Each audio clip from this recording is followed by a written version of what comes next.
Assalamualaikum warahmatullahi wabarakatuh. Kita teruskan kembali materi kuliah kita ini. Sekarang kita masuk ke materi mengenai gelombang laut. Sebelum masuk ke materi inti, Anda saksikan dulu video nomor 12 ini.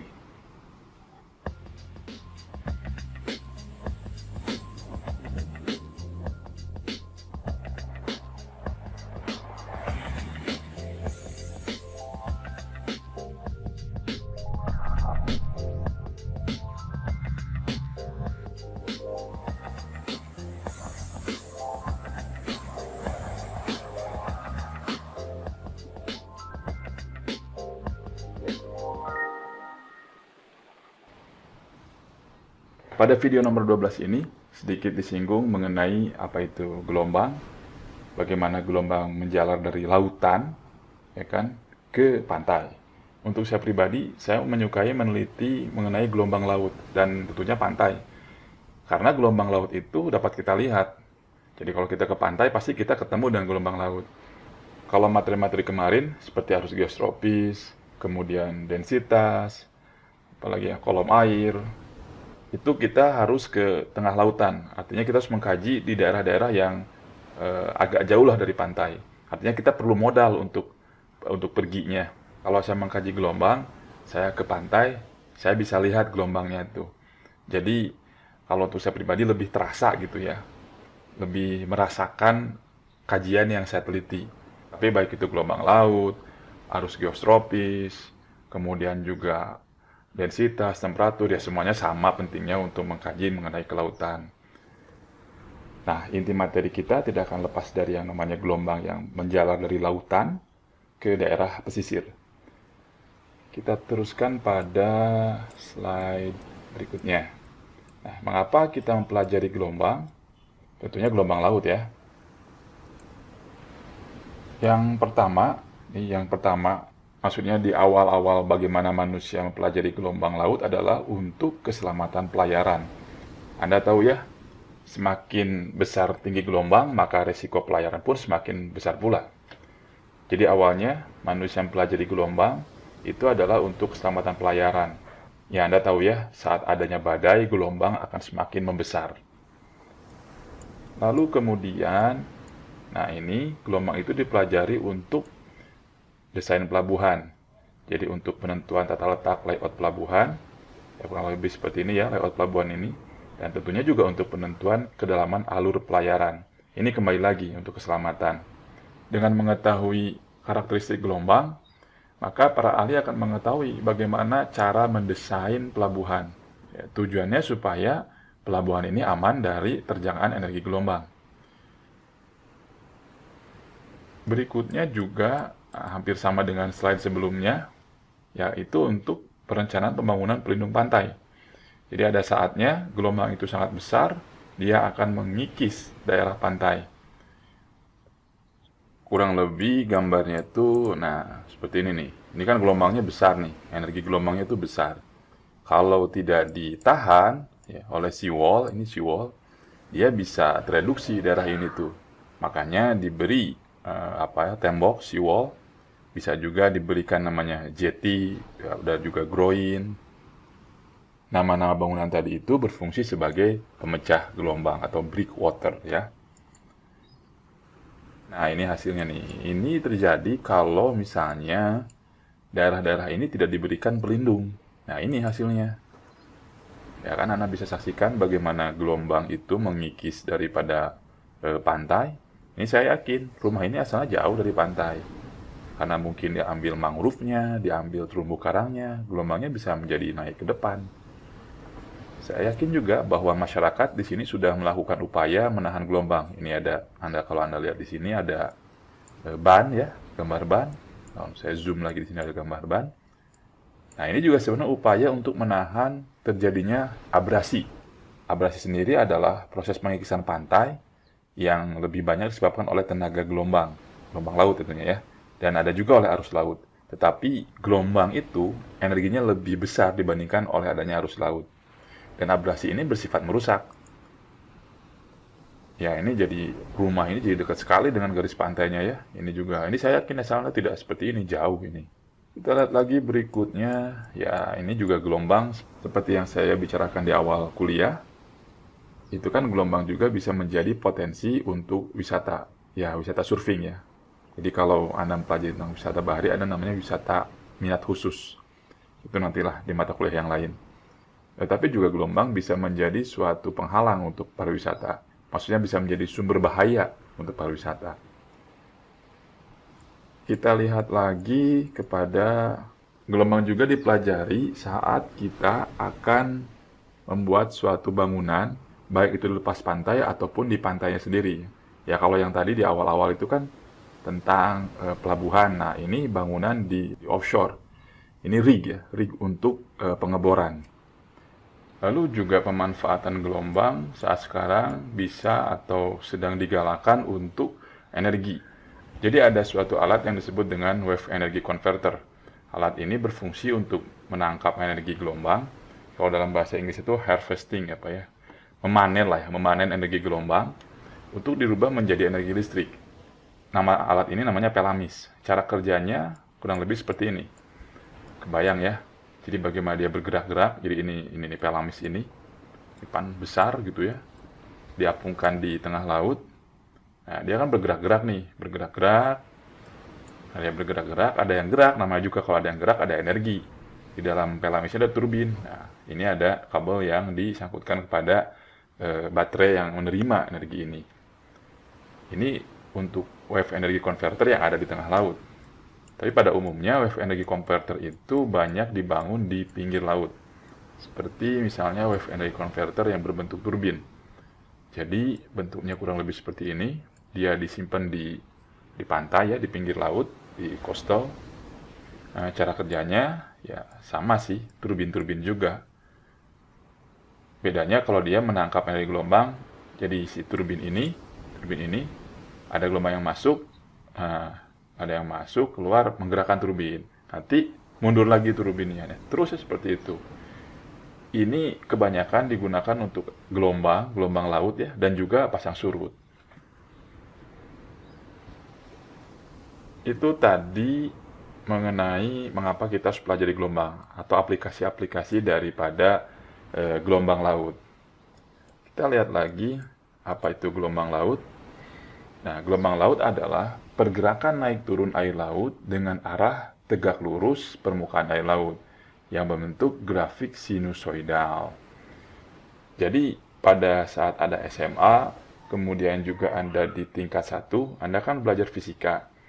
Nah, di dalam fisika itu ada materi tentang gelombang. Implementasi dari gelombang yaitu mengenai gelombang laut. Kalau mungkin waktu di SMA Anda belajar tentang gelombang longitudinal dan transversal. Dan gelombang laut itu mentransfer energi searah gelombang. Sedangkan air lautnya itu, ya, partikelnya, dia bergerak orbital. Jadi, nah seperti ini nih. Pada video keberapa ya, saya itu menerangkan tentang gerakan vertikal dan horizontal. Nah, arus dan gelombang. Nah, bedanya arus dan gelombang, kalau gelombang itu menggerakkan partikelnya tapi tidak memindahkan partikelnya. Jadi dia balik lagi. Hampir mirip dengan arus inersia lah. Dia pergerakannya hanya ke atas, ke bawah, dan ke depan dan ke belakang. Seperti itu. Mungkin kalau berjelasnya Anda saksikan saja video ini nih.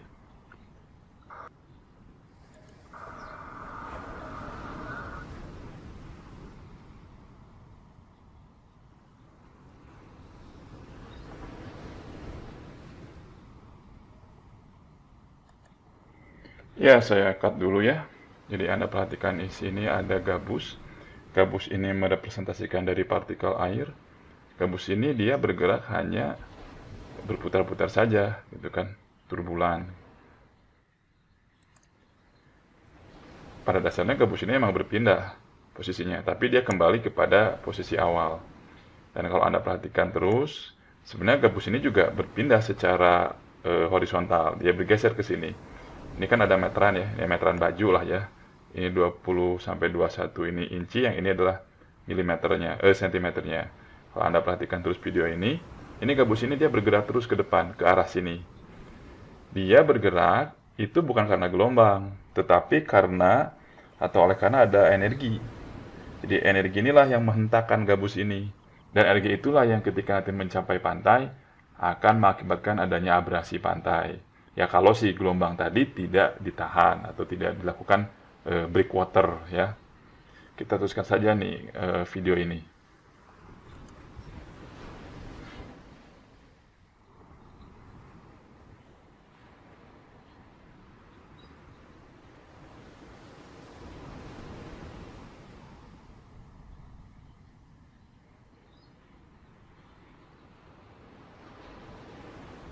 Ya, itu tadi gambaran bagaimana sebuah partikel air bergerak oleh adanya gelombang.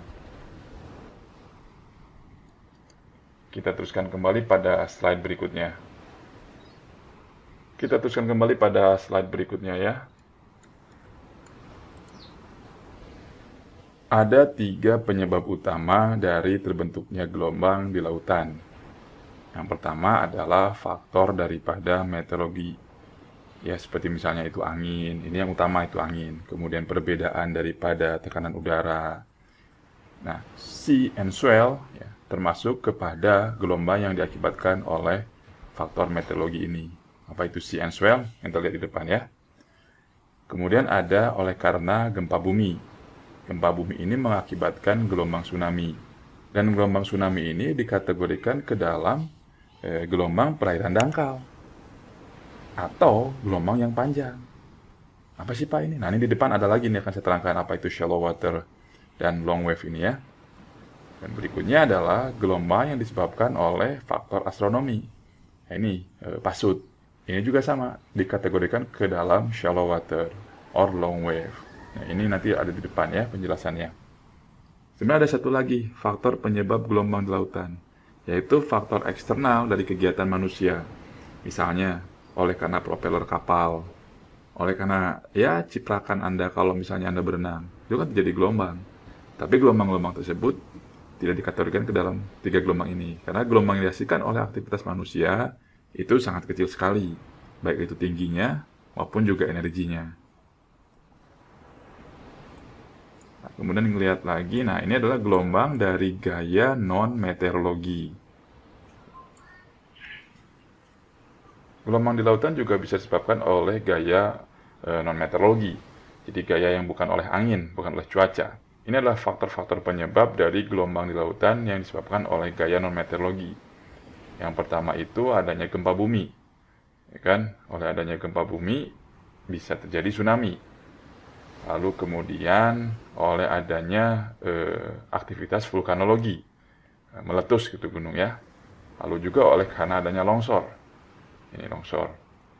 Lalu oleh karena faktor astronomi. Ada meteor yang jatuh ke laut. Katanya kan salah satu faktor penyebab punahnya dinosaurus itu adanya meteor yang masuk ke bumi atau datang ke bumi, yang masuk ke lautan, yang kemudian menyebabkan terjadinya tsunami besar. Itu kan salah satu teori dari punahnya dinosaurus. Ya, itu masih teori lah ya. Dan juga gelombang yang disebabkan oleh faktor astronomi ini, jadi ada meteor yang masuk, ada meteorit yang masuk ke dalam air laut. Ini jarang terjadi. Lebih sering gelombang besar itu diakibatkan oleh ketiga hal ini. Gaya seismik dan juga aktivitas vulkanologi itu lebih sering terjadi dibandingkan oleh aktivitas dari astronomi. Begitupun juga longsor ini lebih banyak disebabkan oleh dua aktivitas ini, seismik dan juga vulkanologi. Kalau tidak salah Anda itu kan mendapatkan mata kuliah geologi laut. Saya nggak tahu ya apa itu mata kuliah wajib atau pilihan. Nah, saya sih berharap hal-hal ini, apa itu seismik, kemudian apa itu vulkanologi, dan juga longsor, itu dipelajari di geologi laut. Karena yang seperti saya bilang, semua juga kalau tidak bergerak tidak masalah ya, tidak menimbulkan masalah. Sedimen tidak bergerak, ya nggak jadi masalah gitu. Gelombang besar yang diakibatkan oleh kegiatan seismik dan vulkanologi ini kan dapat menyebabkan terjadinya gelombang tsunami. Tapi tidak semua fenomena-fenomena ini menyebabkan tsunami. Ya minimal terjadi gelombang lah ya. Tsunami di Aceh itu berbeda dengan tsunami yang terjadi saat tahun 1800-an, yaitu tsunami oleh karena meletusnya Gunung Krakatau.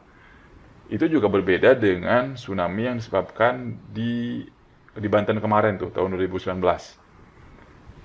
Kalau tsunami Banten itu ditenggarai oleh karena adanya longsor di bawah laut. Ya longsor ini juga bisa disebabkan oleh seismik ini dan juga oleh vulkanologi ini.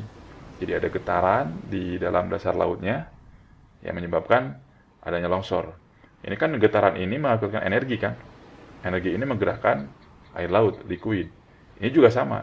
Vulkanologi ini atau aktivitas vulkanologi di bawah air laut menyebabkan energi atau mentransferkan energi ke air laut. Dia menjadi sebuah gelombang. Ini juga sama. Ketika ada longsor yang jatuh atau ya batuan yang jatuh, ya kan? Ini juga ada energi yang ditransferkan ke dalam liquidnya. Dia bergerak nanti, ya ini juga sama-samanya bergerak, mendekati pantai, lalu kemudian terjadilah tsunami. Ya saya harapkan sih di geologi laut diajarkan tentang ini semua, tentang litosfer ini. Karena setahu saya ya, lapisan kulit bumi, litosfer, di darat dan di lautan itu tidak berbeda jauh. Di awal kuliah apa Anda diajarkan tentang basin tidak? Jadi basin itu adalah cekungan samudra atau cekungan sedimen. Nah kalau di lautan itu ada yang namanya cekungan samudra, ya basin itu tadi. Cekungannya jadi mangkok lah. Jadi sebelum belajar tentang air lautnya, ya kita belajar dulu mangkoknya, tempat airnya. Ya saya harap itu sudah diajarkan lah ya, jadi saya anggap Anda sudah diajarkan saja. Ya ingatkan bahwa geologi, meteorologi, oceanografi, dan juga astronomi itu satu kesatuan, yaitu Earth Science. Kita lanjutkan kembali ke slide berikutnya. Nah, ini jadi terdapat istilah dalam mempelajari gelombang. Nah, istilah-istilah ini adalah ya ini Anda baca ya, sea, swell, and surf. Ini saya tidak akan menerjemahkannya ke bahasa Indonesia ya, karena saya juga bingung nih. Kalau saya terjemahkan sea ya jadi laut. Nanti ini juga semua laut kan, air laut. Makanya di dalam bahasa Inggris itu ada yang namanya sea wave. Nah, sea wave itu ini nih. Apa itu sea wave? Yaitu gelombang pada area yang masih dipengaruhi oleh angin. Dan gelombang di sea wave ini cenderung bersifat very irregular. Nanti di depan akan dibahas tentang gelombang irregular dan reguler. Kemudian sea wave ini dia dibentuk dari beberapa superimposed wave ya. Dari beberapa gelombang yang saling tumpang tindih. Tumpang tindih itu seperti ini nih gambarnya ya. Nah, itu sea. Lalu ada lagi swell. Nah, swell ini adalah gelombang selepas dari sea. Jadi setelah ada badai di sini, nah, gelombangnya terbentuk kan. Si swell ini ya, dia jauh dari asal badainya tadi. Nah, ini dia memiliki panjang gelombang yang besar. Periodenya juga sangat besar. Nah, dia cepat pergerakannya. Lalu dia memiliki jarak yang jauh sekali. Jadi dia travelingnya itu dari mulai terjadinya storm sampai ke sampai ke pantai itu dia bisa sampai 1000 km. Dia dikategorikan ke dalam deep water wave atau gelombang perairan dalam. Ini nanti juga akan dikaji nih apa itu deep water, itu shallow water. Nah, berikutnya adalah yang disebut dengan surf ya. Jadi surf ini kalau Anda di pantai itu akan lihat nih gelombang kayak gini. Nah, itu surf, makanya ada kata-kata surfing. Surf ini biasa terjadi di dekat pantai, di mana kedalamannya berkurang ya sebesar panjang gelombang dibagi dua. Tentang panjang gelombang, tentang jenis deep water wave itu akan saya terangkan di materi mengenai parameter gelombang. Ya, dan surf ini bisa dikategorikan sebagai swell yang pecah ya. Jadi kalau Anda baca buku nanti ada sea wave, nah maksudnya tuh ini gitu, atau sea sendiri, ya maksudnya tuh ini. Ada maksud dengan swell, ya ini. Ada lagi surf, ini semua apa? Wave. Ya ini saya tidak akan terjemahkan ya. Ada beberapa buku yang saya baca di Indonesia kan menjadi riak, kemudian ombak. Nah saya tidak berani menerjemahkannya. Saya sebut aja sea wave, swell, dan surf ya. Secara etimologi ini menunjukkan bahwa orang-orang Eropa itu memang terbiasa dengan lautan. Ya kan, untuk gelombang saja ini ada 3 kata. Nah, kalau kita kan terbiasa dengan padi, ya kan, padi, nasi, apalagi beras, kupat, ya kan. Ya itu kan bahasa itu adalah budaya. Belum lagi nanti ada istilah swash, back swash ketika gelombang ini sudah mendekati pantai. Nanti mungkin di pertemuan setelah pertemuan hari ini ya, nanti akan ada yang namanya gelombang di pantai. Kita teruskan lagi ke ini, pertumbuhan gelombang oleh angin.